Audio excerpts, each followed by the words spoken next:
Y'all, my car is so dirty, it's embarrassing. Like, I'm not even gonna show you the outside before we go through this car wash, dog. I'm trying to make it a point to clean my car like once a week, cause dog, look at the floor. Look at how nasty this all is right here. And that's the passenger side, so you can imagine what my floor looks like. Oh my gosh. Oh, this is one of them satisfying videos. Look at that. Oh my gosh. That's so nice.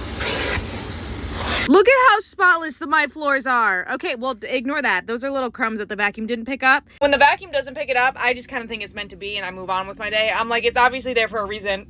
Anyways, I have wet wipes. I'm gonna wipe down my steering wheel and my screen. I do see some goop on my steering wheel that I don't know what it's from, so I don't want to show you because I'm afraid of what it could be. Who knows what that was that I just wiped off? It could be a literal booger. Well, the inside of my car is all clean. How do I know?